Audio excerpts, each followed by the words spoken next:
Bank মানে বন্ধন bank হচ্ছে universal bank. এরকম আবার স্মল ফাইন্যান্স ব্যাংক আছে, আপনারা ইসাফ ব্যাংক, উজ্জীবন ব্যাংক এগুলো শুনেছেন, এগুলো স্মল ফাইন্যান্স ব্যাংক। আমাদের মতো ইনস্টিটিউশন আছে যারা হচ্ছে কেবলমাত্র NBFC, non banking financial company, এগুলো সবাই আরবিআই দ্বারা রেগুলেটেড। এই সব কটা মিলিয়ে, সবাই মিলিয়ে আমাদের এই টোটাল সেক্টরের এই 7.5 কোটি টাকা সবাই এর মধ্যে পয়সা দেয়। আমরা খালি ডিপোজিটটা নিতে পারি না বড়োয়ারের থেকে, এনবিএফসি বলে। হ্যাঁ, ভারতবর্ষে ব্যাংক ছাড়া কেউ ডিপোজিট নিতে পারে না, আমরা নিতে পারি না। আর আমাদের সোর্সটা হচ্ছে ব্যাংক থেকে ধার করে নিতে পারি। সিডবি আছে, হ্যাঁ, মুদ্রা লোন আপনারা দেখেছেন, হ্যাঁ, মুদ্রা, এরা সবাই আমাদের এই সেক্টরে কাজ করে। এবার আপনি যেটা বলছেন যে গ্রুপ মানে হচ্ছে আমাদের মাইক্রো ফাইন্যান্সের কথার মানে যদি দেখেন, আরবিআই যেভাবে বলেছে সেটা হচ্ছে কোল্যাটারাল ফ্রি, মানে আমরা কারোর থেকে কিছু কোল্যাটারাল জমা রাখতে পারবো না।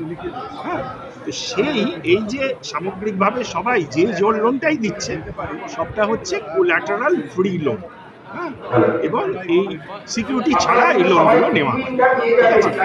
এই ব্যাংকগুলোকে আরো বেশি করে সাপোর্ট দিতে হবে এর জন্য। আপনি যদি দেখেন যে গত এক বছরে প্রায় 20% মতো টোটাল পোর্টফোলিওটা কন্ট্রাকশন হয়েছে, তার মেজর কারণ হচ্ছে ব্যাংকগুলোকে আমরা ঠিক সময়ে পয়সা ফেরত দিয়ে দিয়েছি, আর ওদিক থেকে আমরা সেই সমতুল্য পয়সা আমরা পাইনি, যার জন্যে আমাদের পোর্টফোলিওটা বা টোটাল যে ধার দিয়েছি সেই অ্যামাউন্টটা কমে যাচ্ছে।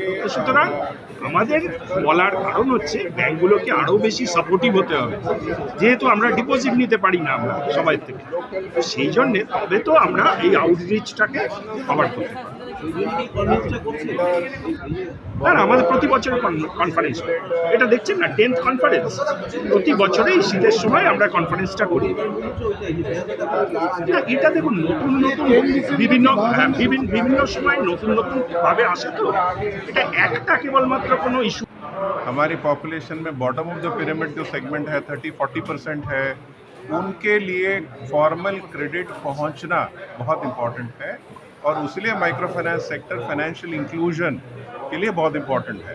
आज अगर हम 75 मिलियन कस्टमर्स को सर्व करते हैं पूरे सेक्टर मिला के, उसका मतलब ये है कि करीबन 300 मिलियन लाइव्स को हम इम्पैक्ट करते हैं, 100 मिलियन से ज़्यादा एम्प्लॉयमेंट हम जनरेट करते हैं, राइट। बिकॉज जिनको भी एक लोन मिलता है एटलीस्ट 50% वो एक एक्स्ट्रा असिस्टेंट या हेल्पर को रखते हैं जहाँ से एम्प्लॉयमेंट जनरेट होता है, राइट। तो इस सेक्टर आज भी हम बता रहे हैं कि सिर्फ 30% के आसपास पेनिट्रेटेड है, राइट। अगर इंडिया को ग्रो करना है, फाइनेंशियल इंक्लूजन इम्प्रूव करना है, तो इस सेक्टर को मिनिमम डबल करना है, और डबल करने के लिए इक्विटी चाहिए, डेट चाहिए बैंक से, ताकि हम सब प्रैक्टिशनर्स जो हैं हमारे बिजनेसेस को ग्रो करें, ताकि आउटरीच आज जो 75 मिलियन है वो 150 मिलियन पहुँचे, राइट। दूसरी बात हमने ये बताया आपको कि लास्ट ईयर के कंपैरिजन में इस साल में करीबन 15-20% कम हुआ है आउटस्टैंडिंग। वो ये इसलिए हुआ है कि डेलिक्वेंसी बढ़ा है, थोड़ा सा पेमेंट इश्यूज रहे हैं कस्टमर्स के, जिसके वजह से बैंकों ने थोड़ा सा लेंडिंग कम कर दिया। वो कम करने की वजह से हम लोग ग्रो नहीं कर पा रहे, तो 15-20% रिडक्शन हुआ है, राइट। तो इसमें हम यही बोल रहे हैं कि ये मकसद बहुत इम्पोर्टेंट है कंट्री के लिए, तो हम सबको साथ में मिलके उस पर काम करना है। कस्टमर्स को भी समझना है कि उन्होंने अगर उनका पेमेंट डिले किया तो उनका क्रेडिट रिकॉर्ड खराब है, क्रेडिट रिकॉर्ड खराब होने से फिर आपको आगे फॉर्मल लोन नहीं मिलेगा। विलेजर्स तो ये बात समझ नहीं पाते हैं कि उनका क्रेडिट रिकॉर्ड से खराब हो रहा है, देन व्हाट टू डू। तो हम, मैडम आप बिलीव नहीं करेंगे, हर लोन देने के पहले हम 2 सेशन उनका फाइनेंशियल लिटरेसी सेशन करते हैं, राइट, जहाँ पे हम उनको interest rate, financial terms, repayment क्या है, इंश्योरेंस क्या है, पे नहीं करेंगे तो क्या होगा, वो सब हम एक्सप्लेन कराते हैं, राइट। लोन देने के पहले वापस एक बार ब्रांच मैनेजर उनको समझाता है, लेकिन प्रॉब्लम ये होती है कि जैसा आपने कहा उस लेवल के कस्टमर्स को उतनी समझ नहीं है, एंड वो दूसरे लोगों के बोलने से जो बहकाते हैं लोग उनको, उसमें कंफ्यूज हो जाते हैं। तो हम हर महीने में, हर फोर्टनाइट में, हर वीकली में जब उनको मिलते हैं तभी हम वापस उनको रीइंफोर्स करते हैं कि आपका क्रेडिट रिकॉर्ड आपकी प्रॉपर्टी है, ये खराब होगा तो नुकसान आपका होगा, जो बोल रहे हैं उनका नुकसान नहीं होगा, नुकसान आपका होगा, क्योंकि आगे आपको फॉर्मल बैंकों से लोन नहीं मिलेगा। तो ये एक ऑनगोइंग एक्टिविटी है, हम करते रहते हैं ताकि लोगों को समझ में आए। जैसा आप समझते हैं कि आपके क्रेडिट रिपोर्ट इंपॉर्टेंट है, आप जानते हैं कि आप अगर एनपीए हो जाएंगे तो आपका क्रेडिट कार्ड नहीं चलेगा, आपको कोई बैंक आपको लोन नहीं देगा, वो सेम समझ जो है नीचे भी होना जरूरी है। किसी को तो लोन और लेना अब- हुआ